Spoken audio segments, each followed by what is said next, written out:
1940 সালে কলকাতায় ব্রিটিশ বিরোধী আন্দোলনের নেতৃত্ব দেওয়ার সময় গ্রেপ্তার হলেন সুভাষচন্দ্র বসু। এরপর জেলে গিয়ে তিনি অনশন শুরু করলেন একটি স্পষ্ট বার্তা দিয়ে, release me or I shall refuse to leave. মাত্র কয়েকদিনের মধ্যেই তার শারীরিক অবস্থার দ্রুত অবনতি হতে লাগলো। ব্রিটিশ সরকার ভয় পেয়ে গেল, যদি সুভাষচন্দ্র বসু জেলের মধ্যে মারা যান তাহলে সারা ভারত জ্বলে উঠতে পারে। অবশেষে তাকে রাখা হলো নিজের বাড়িতেই, হাউস অ্যারেস্ট। বাড়ির বাইরে আর্মড পুলিশ, গোয়েন্দাদের নজরদারি। প্রতিদিন চিকিৎসক এসে তার স্বাস্থ্য পরীক্ষা করে যান। সরকার ভেবেছিল এবার আর তার পক্ষে পালানো অসম্ভব, কিন্তু ব্রিটিশ সরকার যেটা জানতো না সেটা হলো এই বাড়ি থেকেই তাদের চোখের সামনে দিয়ে এমন একটা ঐতিহাসিক পালানোর পরিকল্পনা করা হচ্ছিল যেটা মাত্র কয়েক সপ্তাহের মধ্যেই পুরো ব্রিটিশ এম্পায়ারকে অপদস্থ করল। সুভাষচন্দ্র হাউস অ্যারেস্টে থাকতে থাকতেই শুরু হলো 1941 সাল। কলকাতার এলগিন রোডের সেই বাড়িটি তখন ব্রিটিশ ইন্টেলিজেন্সের কড়া নজরদারিতে রয়েছে। দিন রাত বাড়ির বাইরে আর্মড পুলিশের পাহারা। বোস জানতেন সরাসরি পালানো অসম্ভব, তাই তিনি খেললেন এক ধীর ঠান্ডা মাথার গেম। এরকম অবস্থায় হঠাৎ করেই সুভাষচন্দ্র বসু কথা বলা কমিয়ে দিলেন। ঘরের বাইরে প্রায় বেরোতেনই না, বেশিরভাগ সময় বিছানায় শুয়ে থাকতেন। ডাক্তাররা ভাবলেন অনশন এবং শারীরিক অসুস্থতার কারণে তার শরীর ভেঙে পড়ছে। পুলিশও ধীরে ধীরে নিশ্চিন্ত হয়ে গেল, নিরাপত্তা কিছুটা শিথিল হলো। এরপর শুরু হলো প্রস্তুতি। গোপনে তিনি তার ভাইপো শিশির কুমার বসুকে ডেকে নিয়ে আসেন সালোয়ার, ট্রাউজার এবং একটি টার্কিশ ক্যাপ। ছাপানো হয় একটা ভুয়ো ভিজিটিং কার্ড। নাম মোহাম্মদ জিয়াউদ্দিন, পেশা ট্রাভেলিং ইন্স্যুরেন্স ইন্সপেক্টর। সুভাষচন্দ্র বাড়িতে ঘোষণা করলেন তিনি কয়েকদিন ধ্যানে বসবেন, কেউ যেন তাকে বিরক্ত না করে। আর এই সময়ের ভেতরে তিনি তার দাড়ি গোঁফ বাড়িয়ে নেন। 16ই জানুয়ারি 1941 রাত প্রায় 1:30। বাড়ির ভেতর থেকে চুপচাপ বেরিয়ে আসেন সুভাষচন্দ্র বসু। শিশির বসু সারা রাত ধরে গাড়ি চালিয়ে আগে থেকে ঠিক করে রাখা রুট ধরে তাকে নিয়ে যান ধানবাদের দিকে।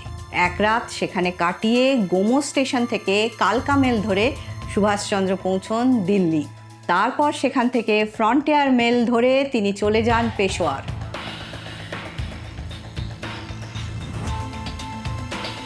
এই পুরো যাত্রায় তিনি শুধুমাত্র নিজের পরিচয়ই লুকিয়ে রাখেননি, তিনি নিজের কণ্ঠস্বরও প্রায় ব্যবহার করেননি।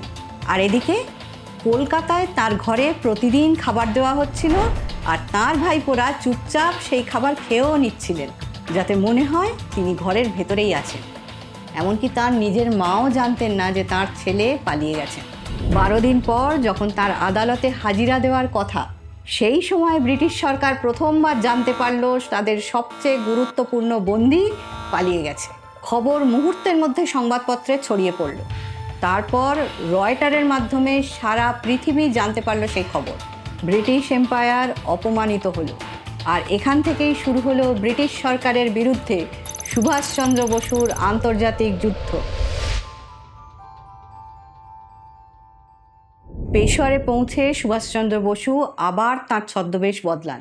এবার তিনি সাজলেন একজন মূক ও বধির পাঠান, কারণ তিনি পাস্তো ভাষা জানতেন না।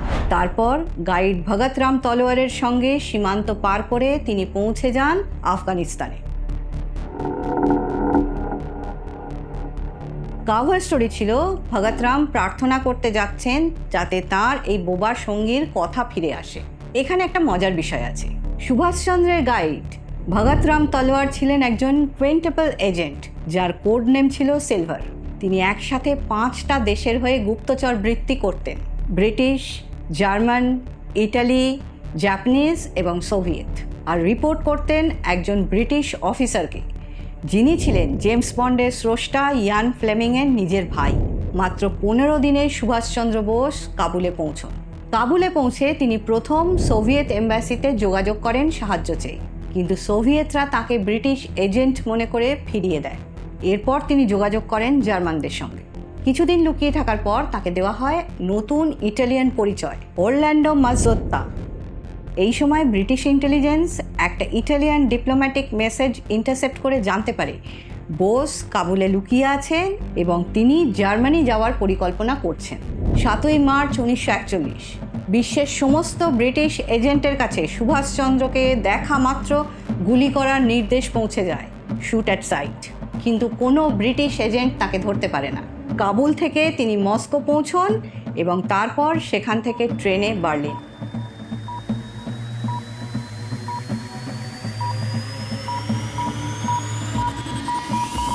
এইভাবে 2রা এপ্রিল 1941 তিনি জার্মানির রাজধানী বার্লিনে পৌঁছন। বার্লিনে বোস প্রতিষ্ঠা করেন ফ্রি ইন্ডিয়া সেন্টার, আর ভারতীয় যুদ্ধবন্দীদের নিয়ে তৈরি করেন একটা সেনাবাহিনী, ইন্ডিয়ান লিজিয়ন। এই ফ্রি ইন্ডিয়া সেন্টার থেকেই কয়েকটি ঐতিহাসিক সিদ্ধান্ত নেওয়া হয়। এই মুভমেন্টের নাম ঠিক হয় আজাদ হিন্দ, অভিবাদন জয় হিন্দ, আর জাতীয় সঙ্গীত হিসেবে জনগণমনকে গ্রহণ করা হয়। এখান থেকেই সুভাষচন্দ্র বসুকে অনেকেই আনুষ্ঠানিকভাবে ডাকতে শুরু করেন নেতাজি বলে। এই জায়গাতেই নেতাজি খোলেন আজাদ হিন্দ রেডিও। একদিন এই আজাদ হিন্দ রেডিওর ওপারে হাজার হাজার ভারতবাসী প্রথমবার শুনলেন সেই কণ্ঠস্বর। हमने जो आज़ादी की लड़ाई छेड़ रखी है उसे तब तक जारी रखना होगा जब तक हमें मुकम्मल आज़ादी हासिल न हो। आप संगठित शक्ति से शांति और अहिंसा पूर्वक आत्म बलिदान करने के लिए जल्द से जल्द तैयार हो जाइए। न मालूम कब बिगुल बज उठे। असंगठित और कमजोर रहना पाप है। गुलामी सब कष्टों और पापों की जड़ है। अब गुलामी की जंजीरों को तोड़ने के लिए एक दिल एक प्राण होकर कटिबद्ध हो जाइए। हिंदुस्तान अब गुलाम नहीं रह सकता और न कोई ताकत इसे गुलाम रखी सकती है। हाँ, हमें स्वतंत्रता का मूल्य चुकाना होगा। आप इसके लिए तैयार हो जाइए, जिससे यदि हम गुलाम हिंदुस्तान में पैदा हुए हैं तो स्वतंत्र हिंदुस्तान में जीवे और मरे। तभी आजाद हिंदुस्तान दुनिया को नए नए संदेश दे सकेगा। অবশেষে মে 1942-এ বোস এবং হিটলারের মুখোমুখি সাক্ষাৎ হয়। তবে এই সাক্ষাৎকারে বোস বুঝে যান হিটলারের ইন্টারেস্ট সামরিক সাহায্যে নয়, শুধুমাত্র প্রোপাগান্ডায়। বার্লিন তাকে দিয়েছিল একটা মঞ্চ, একটা রেডিও স্টেশন এবং 4000 মুক্ত সৈন্য, কিন্তু সুভাষচন্দ্র জানতেন তাকে আসল সাহায্য খুঁজতে হবে এশিয়ায়। আর এই এশিয়া যাত্রার জন্যই শুরু হয় ইতিহাসের অন্যতম বিপজ্জনক জার্নি। 8ই ফেব্রুয়ারি 1943 নেতাজি মিস্টার মাতসুদা ছদ্মনামে আবিদ হুসেন সাফরানিকে সঙ্গী করে একটি জার্মান সাবমেরিন U-180-তে ওঠেন। তার উদ্দেশ্য জাপান পৌঁছন।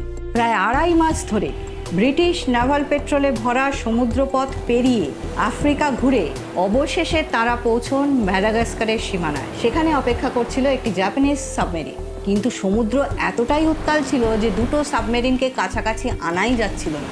2 দিন পাশাপাশি ভেসে থাকার পর সমুদ্র কিছুটা শান্ত হলো। নেতাজি একটি রাবার র্যাফটে করে গিয়ে সেই জাপানিজ সাবমেরিনে ওঠেন।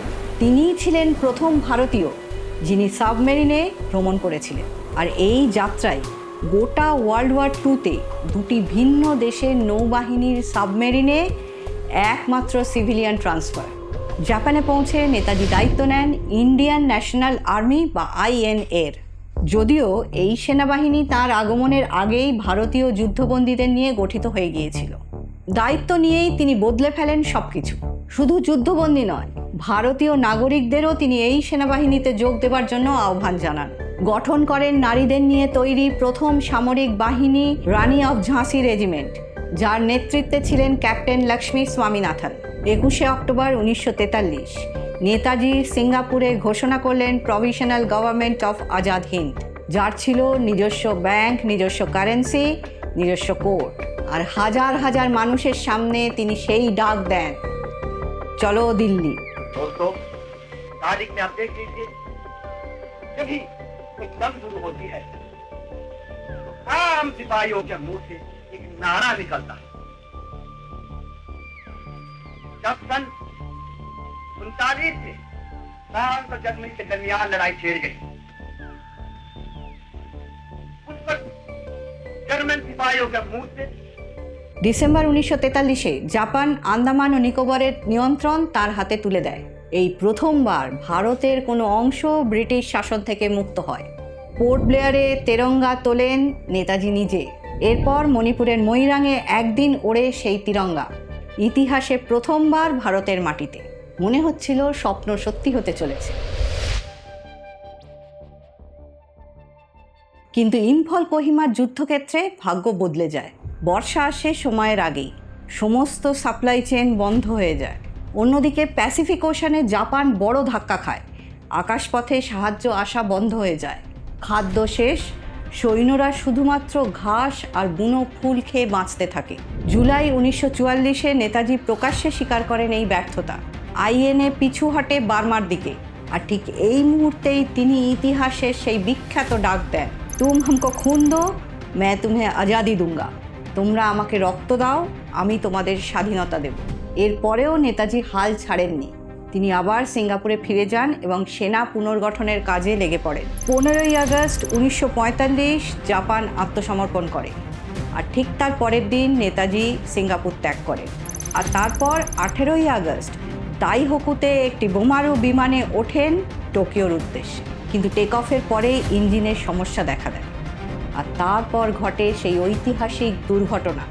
অফিসিয়াল স্টোরি অনুযায়ী এই দুর্ঘটনায় তিনি ভয়ঙ্করভাবে পুড়ে যান এবং মাত্র কয়েক ঘন্টা পরে একটি মিলিটারি হসপিটালে মারা যান। কিন্তু এই গল্পের প্রতিটা ঘটনাতেই প্রশ্ন আছে। ভারতবর্ষ স্বাধীন হওয়ার পর নেতাজির অন্তর্ধান নিয়ে তদন্ত করার জন্য বিভিন্ন সময়ে 3টে ইনভেস্টিগেটিভ কমিশন গঠিত হয়েছে।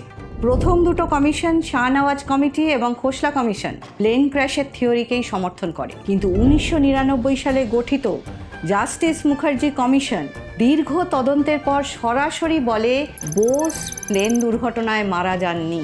জাপানের রেনকোজি মন্দিরে রাখা ভস্য তাদের মতে নেতাজির নয়। তাইওয়ান সরকার নিজেই কমিশনকে বলে যে 14 থেকে 18ই আগস্ট 1945 কোনো প্লেন দুর্ঘটনাই তাইওয়ানে রেকর্ড করা হয়নি, আর নেতাজির মৃত্যুর সার্টিফিকেট ইস্যু করা হয় এই ঘটনার 43 বছর পরে 1988 সালে। তবে এত কিছুর পরেও এই ঘটনা নিয়ে বিতর্ক থামে না। মুখার্জি কমিশন সংসদে রিপোর্ট পেশ করে ঠিকই, কিন্তু তার সিদ্ধান্ত সরকার প্রত্যাখ্যান করে কোনো রকম ব্যাখ্যা ছাড়াই। এমনকি 2024 সালে আরটিআই এর জবাবেও সরকারের অবস্থান একই থাকে। এরপর থেকে তৈরি হয় একের পর এক থিওরি। কেউ কেউ বলেন তিনি এক সন্ন্যাসীর ছদ্মবেশে লুকিয়েছিলেন উত্তরপ্রদেশে বহু বছর ধরে। কেউ কেউ বলেন তিনি পালিয়ে গিয়েছিলেন সোভিয়েত রাশিয়ায়। এসব দাবির কোনোটাই মেইনস্ট্রিম হিস্টোরিক্যাল সোর্সে পুরোপুরি প্রমাণিত নয়, আবার কোনোটাকেই সম্পূর্ণ উড়িয়ে দেওয়াও যায়নি। তবে এই সব তথ্যের বাইরে প্রশ্নাতীতভাবে একটা সত্যি কথা আছে। 1956 সালে সাবেক ব্রিটিশ প্রাইম মিনিস্টার ক্লেমেন্ট অ্যাটলিকে প্রশ্ন করা হয়েছিল, অহিংস আন্দোলন নিষ্প্রভ হয়ে যাওয়ার পরেও ব্রিটিশরা কেন ভারত ছেড়ে চলে গেল। জবাবে তিনি বলেছিলেন বলে কথিত আছে, আসল কারণ ছিল বোসের সেনাবাহিনী। ভিডিও ভালো লাগলে অবশ্যই লাইক, শেয়ার এবং কমেন্ট করবেন। আর যদি এরকম থ্রিলিং ঘটনা আপনার ভালো লাগে তাহলে অবশ্যই থ্রিলার বাংলা চ্যানেলকে সাবস্ক্রাইব করে আমাদের সঙ্গে থাকুন। ধন্যবাদ।